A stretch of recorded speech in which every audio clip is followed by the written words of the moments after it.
बहुत पुरानी कहानी है। एक गांव में एक युवक था, बड़ा सुंदर,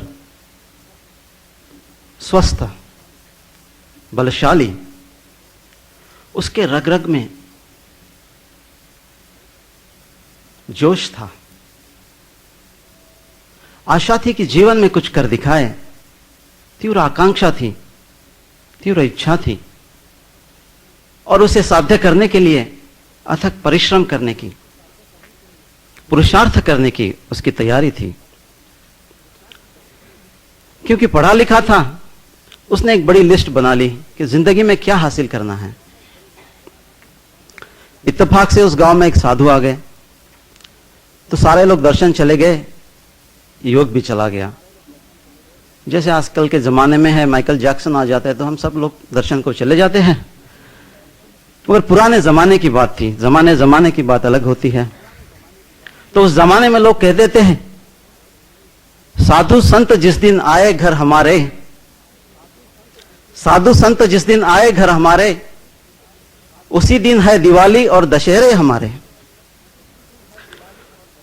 तो चला गया युवक, प्रणाम किया और अपनी लिस्ट साधु को दे दी। बोले आशीर्वाद दे दीजिए सफल होने का। साधु ने लिस्ट देख ली, बोला बड़ी सोच समझ के तुमने लिस्ट बनाई है, मगर सबसे महत्वपूर्ण बात इस लिस्ट में नहीं। युवक चौंक पड़ा। उसने फिर से लिस्ट देखी, सारी चीजें थी, रत्न जड़ित महल, सुंदर स्त्री, होनहार बच्चे, धन संपत्ति, नौकर चाकर, यश, मान मर्यादा, प्रतिष्ठा, दीर्घ आयुष्य, सारी चीजें हैं। साधु ने कहा, अरे इसमें मनस शांति की बातें ऐड कर देना, टॉप ऑफ द लिस्ट। जब तक मनस शांति नहीं है, सारी चीजें कोई सुख नहीं ला सकेगी। आज तो विज्ञान का जमाना है, प्रगति बहुत है। तो कैलाश पर्वत कर बात चल रही थी। पार्वती शिवजी से कहती है, जरा मर्त्य लोक की यात्रा करके आ जाएं। बहुत दिन हो गए आउटिंग में नहीं गए हैं। तो सब लोग जाते हैं, नंदी पर बैठकर देखने आ जाते हैं। तो शिवजी कहते हैं, अरे वाह, आज के आदमी की तरक्की बड़ी है। पुराने महाराजाओं के पास भी जैसे रथ नहीं थे, ऐसी मर्सिडीज कार, और टेलीफोन है, किसी से बात कर ले दुनिया के दूसरे कोने में, उसे मिलने जी चाहे प्लेन में बैठकर चले गए, कुछ घंटे में पहुंच गए। और टेलीविजन है, दुनिया के किसी कोने में क्या होता है देख लीजिए। बिजली है, पानी है, किचन में चले जाइए, माइक्रो ओवन से लेकर तो मिक्सर ग्राइंडर तक सारी चीजें, दुनिया भर के खाद्य पदार्थ, बेडरूम सेट, कहीं भी चले जाइए घर में। वार्डरोब खोल लीजिए, 400-500 साड़ियां, दूसरा वार्डरोब खोल लीजिए, 100 shirt, 50 suit, belt, cufflinks, shoes, socks, सारी चीजें भरमार। लगता है आज का आदमी बड़ा सुखी है। तो पार्वती जी कह दिया, आपने सिर्फ चीजें देखी, आदमी से कहां मुलाकात की अभी। तो चलिए आदमी से मिलकर आ गए, घूमकर आ गए, बड़े आदमी से मिले, राजा से लेकर रंक तक, ऑफिस बॉय से लेकर तो मैनेजर तक, सारे लोगों से मिलकर आ गए। तो पार्वती बड़ी नाराज सी लग रही थी, बड़ी बेचैन थी। कह रही थी, नाथ, आदमी के पास देखा तो बेडरूम सेट है, गहनों के सेट है, मेकअप के सेट है, किचन में सेट है, डाइनिंग सेट है, सोफा सेट है, मगर आदमी अपसेट है, दुखी है, बेबस है, मानसिक चिंताओं से घिरा हुआ है, हीनता के बादल छाए हुए हैं, अति हिंसक हो गया है, भयभीत है, डरा सहमा हुआ है। क्या कारण है? क्या वस्तु की अधिकता कारण है? शिव जी कहते हैं, नहीं, याद है तुम्हें, कुछ हजारों साल पहले हम भारत चले गए थे, जब स्वर्ण युग था, वहां पर दूध की नदियां बहती थी, फल फूल धन धान्य के अंबार लगते थे, रत्न जड़ित महल थे लोगों के, नौकर चाकर दास दासी ऐश्वर्य हर चीज वहां थी, सुजलाम सुफलाम, और फिर भी आदमी खुश था। उसके होठों पे मुस्कान थी, उसके दिल में शांति के सागर लहराते थे, उसकी आंखों से संतोष छलकता था। क्या कारण है प्रभु, क्या फर्क है उस जमाने के लोगों में और आज के जमाने में? बस एक कारण है, सिर्फ एक कारण है। उस जमाने के लोगों ने अपने जीवन में भावना का विकास किया था और आज के मानव ने भावना को ठुकरा दिया है, भुला दिया है, नजरअंदाज कर दिया है, मुंह फेर लिया है इस विकास की ओर। और यही कारण है कि आज के मानव के जीवन की गाड़ी, इसमें सिर्फ एक पहिया लगा हुआ है, भौतिक विकास का और बौद्धिक विकास का। बड़ा पहिया है, ट्रैक्टर के साइज का है, मगर उसके जीवन की गाड़ी खींचती जा रही है। जो मुसाफिर बैठा है गिरता है, जख्मी होता है, रोता है, चिल्लाता है। कारण असंतुलन, भावनात्मक विकास को हमने भुला दिया है। जिस दिन हम भौतिक और बौद्धिक विकास के साथ भावनात्मक विकास को भी हमारे जीवन में पुनर्प्रतिष्ठित करेंगे, उसी दिन हम सुख की ओर जा सकते हैं। तो क्या उपाय है इस संतुलन को लाने का? पार्वती पूछती है शिव जी से। तो कहते हैं, जीवन के जो मूलभूत तत्व है, जिंदगी के बुनियादी असूल जो है, फंडामेंटल प्रिंसिपल्स ऑफ लाइफ, जिसे शास्त्रों में विश्व तत्व कहते हैं, इस विश्व तत्व को जानना होगा, समझना होगा, सतत स्मरण रखना होगा। इसलिए कहा है, ज्ञातारम विश्व तत्वानाम वंदे तद्गुण लब्ध है। जिन्होंने विश्व तत्व को जाना है उन्हीं को हम वंदन करेंगे। क्यों? कि उनकी जैसी विश्व तत्व की जानकारी हमें प्राप्त हो। तो विश्व तत्व की जानकारी का एक पहलू आज ले लेते हैं कि जैसे कि सुख से हम क्यों दूर चले जाते हैं। तो शास्त्रों ने कहा है कि एक बेसिक कारण है कि मिथ्यात्व, यानी कि गलत दृष्टिकोण, अविरति यानी कि कामना, प्रमाद यानी कि मूर्छा, और कषाय क्रोध, मान, माया और लोभ। तो कामना की बात ले लेते हैं। इच्छा हमारे मन में होती है और उसकी अभिव्यक्ति बाहर होती है।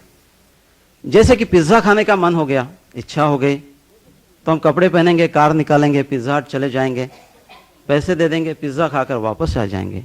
इच्छा अंदर हो गई पैदा, उसकी अभिव्यक्ति बाहर हो गई है। तो इच्छा का यह चक्र हमारे मन में चलता रहता है, हमारे अंदर चलता रहता है। एक इच्छा पूर्ण होती है तो 1000 इच्छाएं पैदा हो जाती है।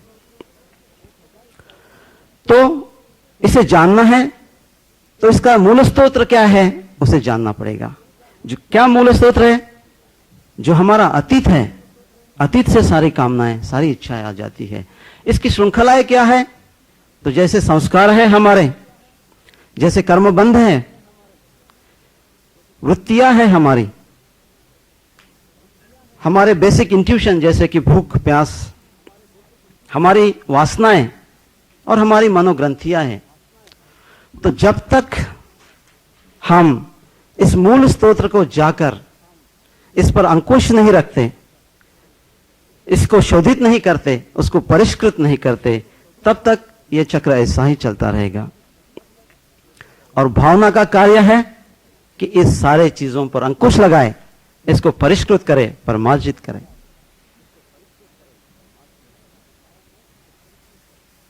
और यही कारण है क्योंकि भावना को आज हमने भुला दिया है। तो जो सुवर्ण पारखिता कभी, वो आज में आज दर दर का भिखारी बनकर रह गया है। तो क्यों ना हम सोचे कि चले विज्ञान के पास चले जाते हैं इस समस्या का हल निकालने। आज के विज्ञान ने इतनी प्रगति की है, कुछ तो हल होगा उसके पास। तो चलिए, जहां पर साइंस एट द पीक है ऐसे कंट्री में चले जाते हैं। यूएसए में क्या होता है, वहां के आदमी की दशा देख लीजिए। 50% वेल्थ दुनिया की उस जगह है जहां 5% लोग रहते हैं, और 80% लोग वहां हैं जो भावनात्मक और मानसिक बीमारी से पीड़ित है, और 40% लोग हैं जो शारीरिक बीमारी से पीड़ित है।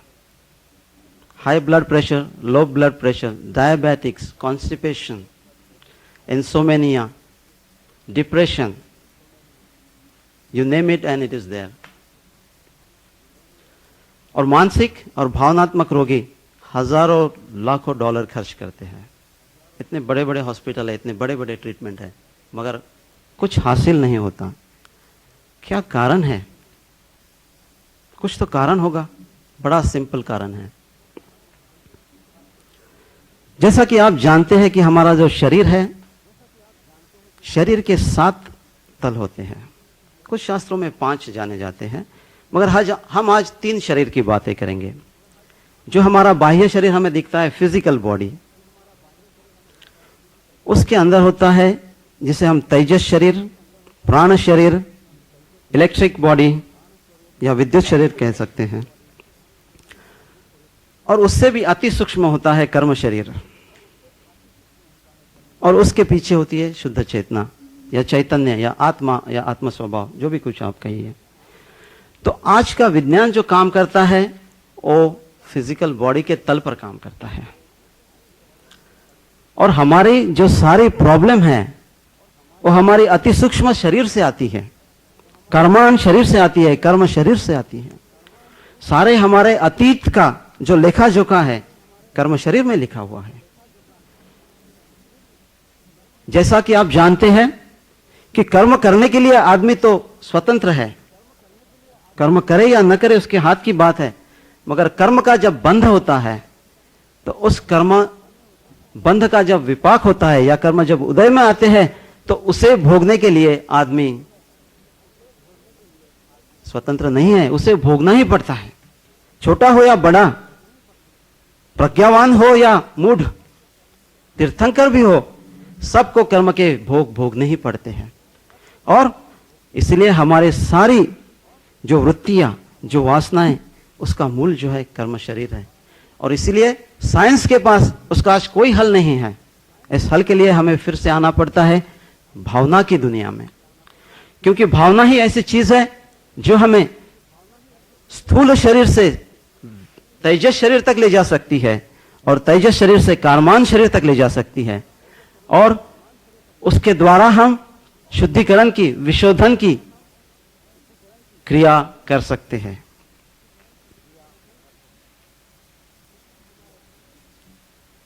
कितने हमारे दर्द है, कितने हमारे दुख है, जितने आसमान में तारे हैं गिनते जाइए, जिसमें सागर में लहरें हैं उससे ज्यादा आदमी के सीने में दर्द है।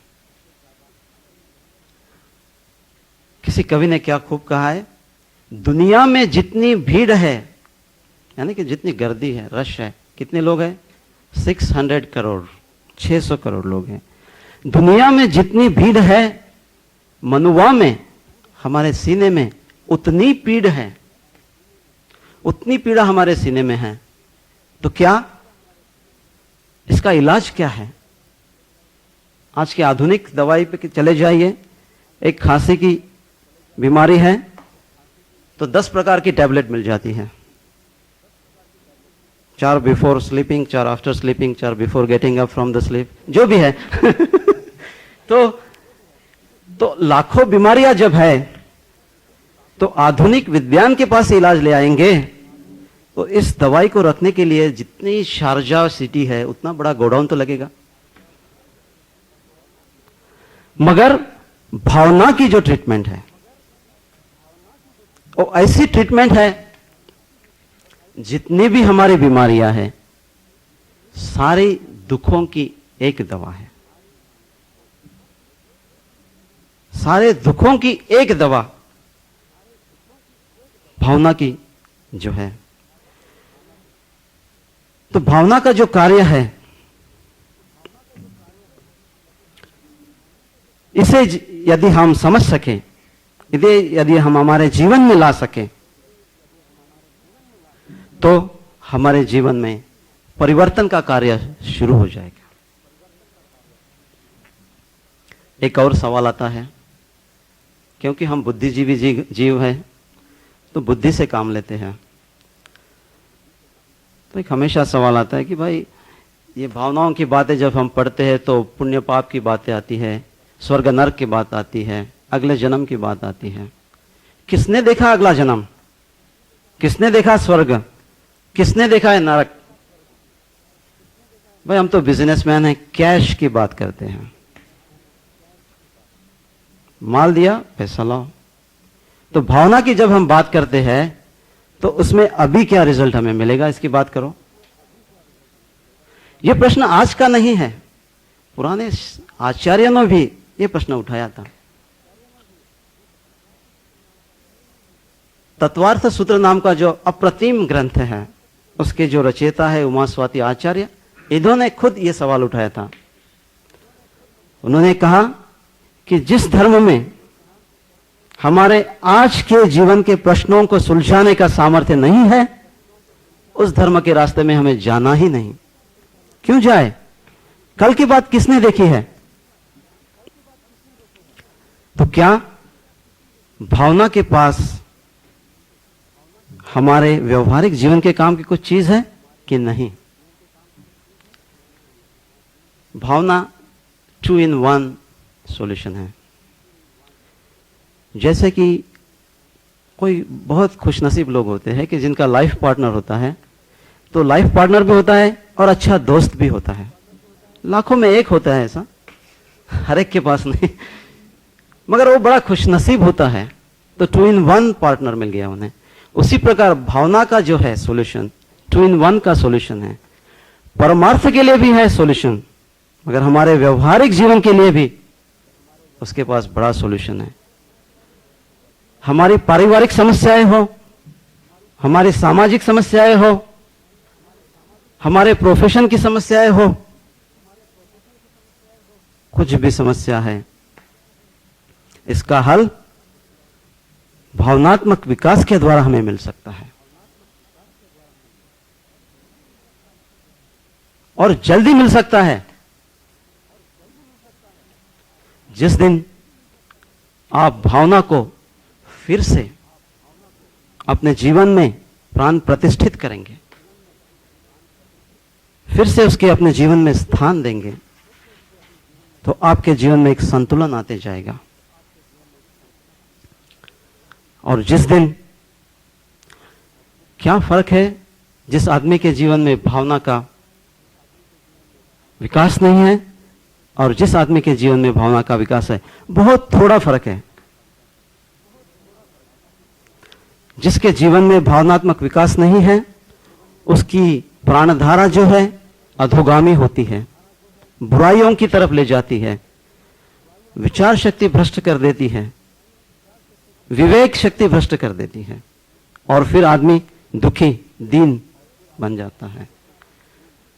भावनाओं के द्वारा यही प्राण शक्ति, यही भाव शक्ति, यही चैतन्य शक्ति, इसमें जो कलंक लगे हैं, इसमें जो इंप्योरिटीज आ गई है, इसमें जो टॉक्सिक आ गए हैं, उस सारे को निकालकर इस चैतन्य को, इस भावधारा को, इस प्राण शक्ति को शुद्ध बनाता है।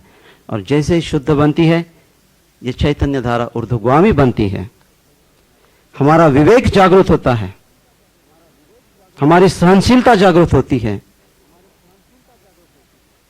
और हम जीवन की उन्नति की ओर अग्रसर हो जाते हैं। यही आदमी जो आज दीन दुखी है,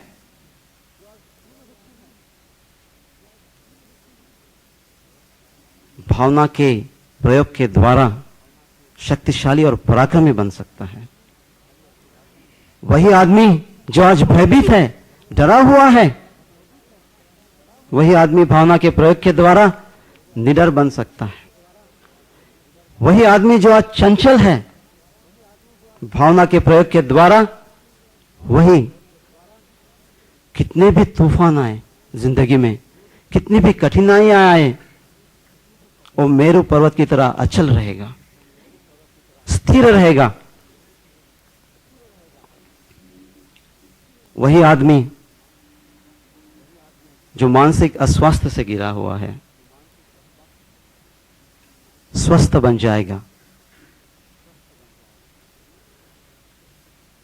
क्रिएटिविटी जो है उसके बाद उसके जीवन में आएगी, सृजनशीलता उसके बाद उसके जीवन में आएगी, और फिर वो उन्नति के पथ पर चढ़ता जाएगा।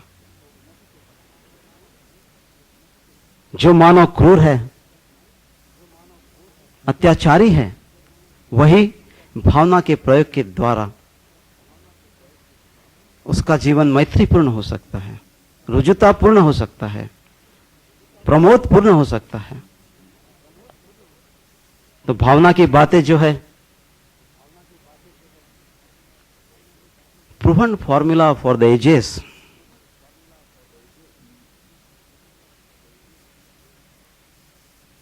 अनेक शतकों तक, हजारों लाखों ऋषि मुनियों ने इसे अपनाया है, इसे जाना परखा है, और इसीलिए ये प्रूवन फॉर्मूला है। And free of cost friends, not to spend thousands of dollars, not to spend too much time. जहां भी कहीं आप हैं, जिस भी दिशा में हैं, वहीं से आप शुरुआत कर सकते हैं। अनमोल खजाना है ये, मगर बदनसीबी है आज के इंसान की, विज्ञान के इस वरदान के बावजूद इतना असहाय है, इतना बेबस है। बस एक कारण है कि भावना की विकास को उसने ठुकरा दिया है। जब भी कभी आप भावना के विकास की ओर बढ़ जाएंगे, तो आपको कोई कहेगा, अरे भाई सर जो तेरा चकराए या दिल डूब जाए, आजा प्यारे पास हमारे काहे घबराए। सुन सुन सुन, अरे बेटा सुन, भावना के है बड़े सारे गुण, लाख दुखों की एक दवा है, फिर क्यों ना आजमाए, काहे घबराए। तो दोस्तों, भावना की जो इस दुनिया में है, लाख दुखों की दवा है, घबराने की कोई चीज नहीं, सारी फ्री है। तो आज आप लोग जो यहां आए हैं, जाहिर है कि आपके मन में कुछ इच्छा है इस मार्ग पर चलने की। नहीं तो आप तो कोई टीवी का चैनल देख के बैठते हैं, नहीं तो कोई ताश खेलते बैठते हैं, दोस्तों के साथ शराब पी के बैठते हैं, गपशप लगाते। मगर जाहिर है आप यहां आए, यही प्रूफ है कि आपके दिल में ये उम्मीद है, इस मार्ग पर चलने की इच्छा आकांक्षा है। तो क्यों ना आज हम सब मिलकर इस संकल्प को और गहरा बना लेते हैं और भावना के इस मार्ग पर चलने का पहला कदम उठाते हैं। ओम अरहम।